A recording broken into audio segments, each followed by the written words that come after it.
औज़ुबिल्लाहिमिनश्शैतानिर्रजीम बिस्मिल्लाहिर्रहमानिर्रहीम अल्लाहुम्मा सल्ली अला मुहम्मदिन व अला आलि मुहम्मद कमा सल्लैता अला इब्राहीम व अला आलि इब्राहीम इन्नका हमीदुम मजीद अल्लाहुम्मा बारिक अला मुहम्मदिन व अला आलि मुहम्मद कमा बारकता अला इब्राहीम व अला आलि इब्राहीम इन्नका हमीदुम मजीद रब्बि शरह ली सदरी व यस्सिर ली अमरी वाहलुल उक़दतम मिन लिसानी यफ़क़हू क़ौली रब्बना ज़िदना इल्मा या मुक़ल्लिबुल क़ुलूब सब्बित क़ल्बी अला दीनिक आमीन। सूरह ज़ुख़रफ़ हम कर रहे हैं और आज उसका लास्ट रुकू करेंगे, रुकू नंबर 7, और ये पारा नंबर 25 है, आयत नंबर 68 से देखें।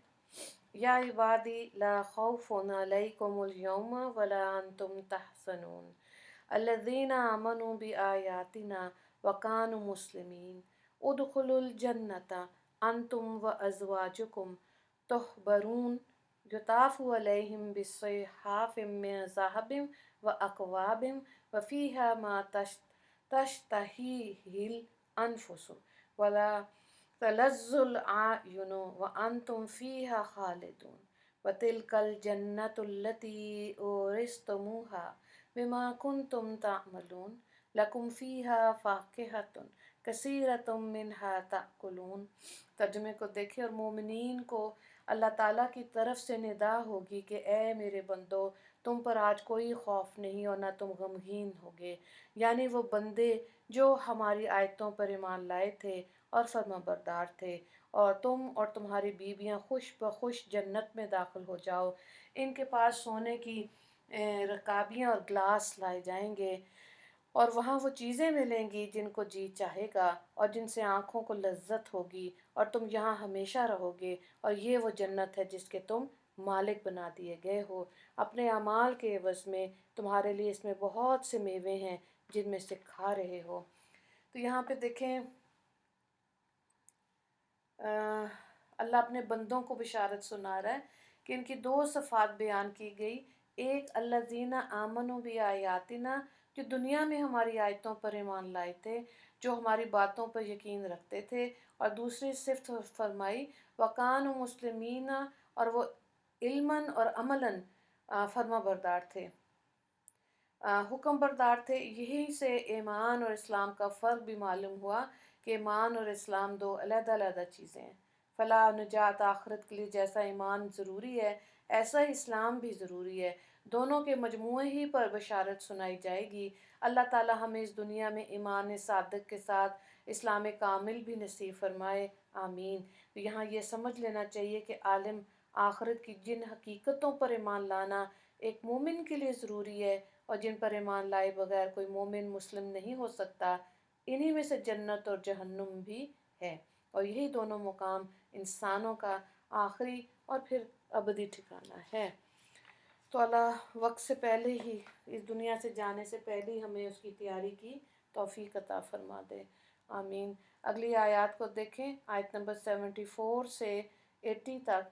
इन्नल मुजरिमीन फ़ी अज़ाबि जहन्नम खालिदून ला युफ़त्तरु अन्हुम वहुम फ़ीही मुब्लिसून वमा ज़लमनाहुम वलकिन कानू हुमुज़ ज़ालिमीन वनादू या मालिकु लियक़ज़ी अलैना रब्बुक क़ाला इन्नकुम माकिसून लक़द जिअनाकुम बिल हक़्क़ि वलकिन्न अक्सरकुम लिल हक़्क़ि करिहून अम अबरमू अमरन फ़इन्ना मुबरिमून अम यहसबूना अन्ना ला नस्मउ सिर्रहुम व नजवाहुम बला व रसूलुना लदैहिम यक्तुबून।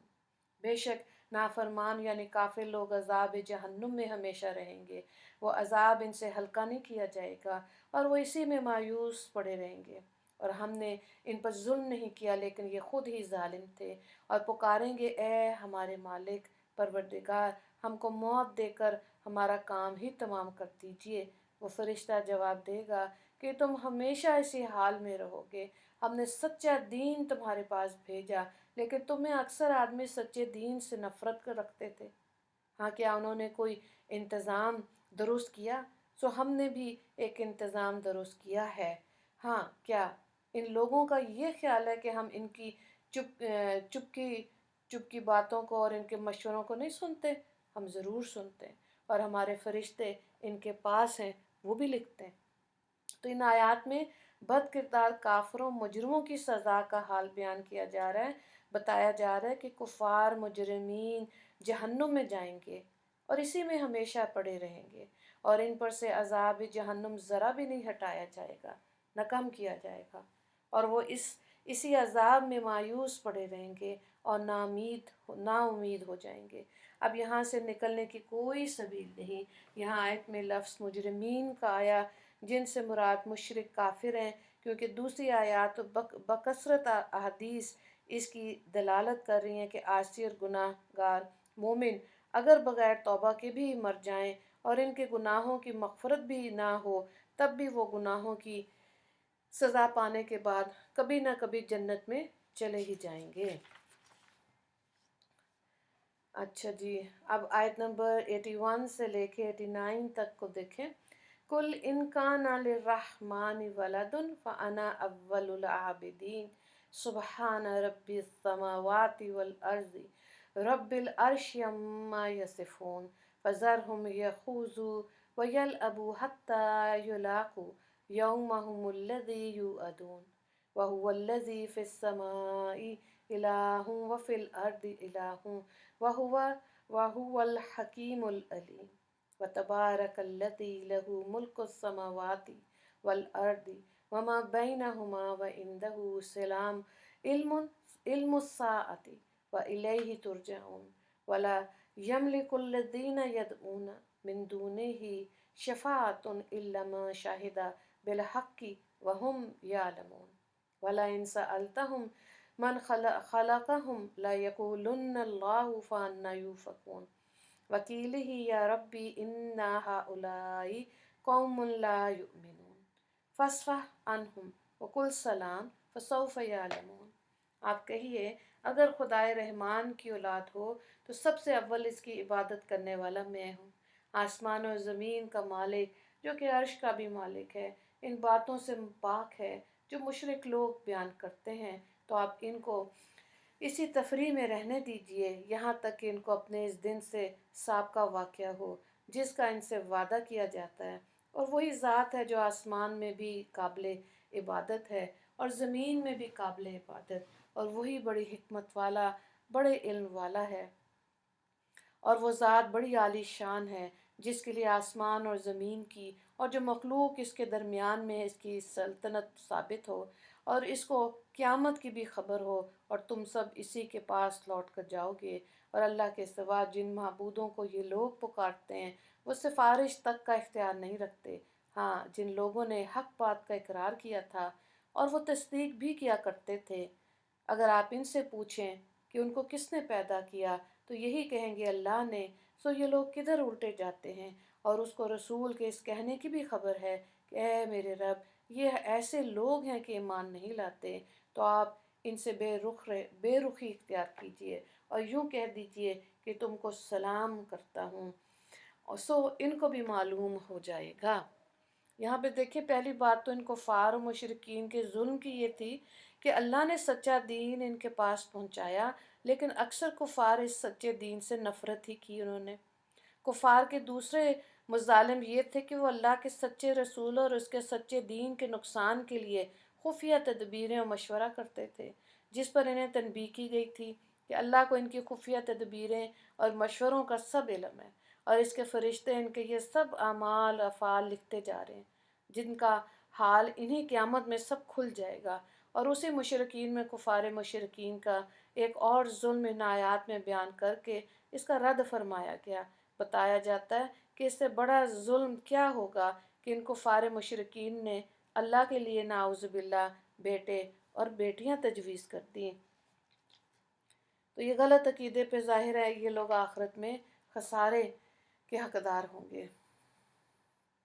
سورت کے اختتام پر نبی کریم صلی اللہ علیہ وآلہ وسلم کو وقل سلام کی جو تلقین فرمائی اور جو یہ فرمایا کہ کہہ دیجئے کہ میں تم کو سلام کرتا ہوں، تو اس سے یہ مقصد نہیں ہے کہ ان کفار مشرکین کو السلام علیکم کے الفاظ کہے جائیں، نہیں، کیونکہ غیر मुस्लिम को इन अल्फाज से सलाम करना जायज़ नहीं है, बल्कि ये एक मुहावरा है। जब किसी शख्स से कता ताल्लुक़ करना होता है तो कहते हैं कि मेरी तरफ से सलाम, या तुम्हें सलाम करता हूँ। इससे हकीकी तौर पे सलाम करना मकसद नहीं होता, ये एक दुआइया कलमा है, बल्कि मतलब ये होता है कि मैं खूबसूरती के साथ तुमसे कता ताल्लुक़ इख्तियार करता हूँ और तुमसे कोई वास्ता नहीं रखना चाहता। रुकू नंबर 7 से 2 सवाल आते हैं। ईमान और इस्लाम की वजाहत करें। दूसरा सवाल है मुजरमों की सज़ा तहरीर करें। आयत नंबर 74 75। दुआ कर लेते हैं। अल्लाह ताला का बेइंतहा शुक्र और एहसान कि जिसने अपने फ़ज़ल और करम से हमको कुफ्र और शिरक से बचा कर इस्लाम और ईमान की दौलत अता फ़रमाई। अल्लाह ताला हमको हकीकी इस्लाम और कामिल ईमान नसीब फ़रमाए और हमको रसूलुल्लाह सल्लल्लाहु अलैहि वसल्लम का इत्तबा और आपके इरशाद की तामील नसीब फ़रमाए।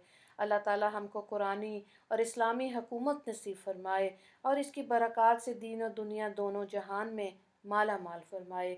या अल्लाह, इस पुरफितन दौर में हम उन कुफ़ार मुशरिकीन की क्या शिकायत करें जिन्होंने इस आसमानी किताब रहमत की कदर ही नहीं की और इस पर ईमान लाने की सादत हासिल नहीं की। या अल्लाह, हमारी हालत पे रहम फरमा दीजिए और इस मुल्क पर जो इस्लाम के नाम से दुनिया के नक्शे पे नमूदार हुआ था, हमको इस्लाम की सच्ची वक़्त और अज़मत अता फरमा दीजिए। या अल्लाह, हमारी आँखें कुरान करीम के हकूक़ की तरफ से खोल दीजिए और इसकी सच्ची अज़मत के साथ इसका इत्तबा भी नसीब फरमा दीजिए और पिछले इस तमाम गुनाहों से हम तौबा करते हैं। या अल्लाह, हमें माफ़ कर दीजिए। आमीन या रब्बुल आलमीन। वाखिर दावाना अनिल हम्दुलिल्लाहि रब्बिल आलमीन। अल्लाहुम्मा अग़फ़िर लिल मुस्लिमीन वल मुस्लिमात वल मोमिनीन वल मोमिनात। अस्सलामु अलैकुम व रहमतुल्लाहि व बरकातुहू।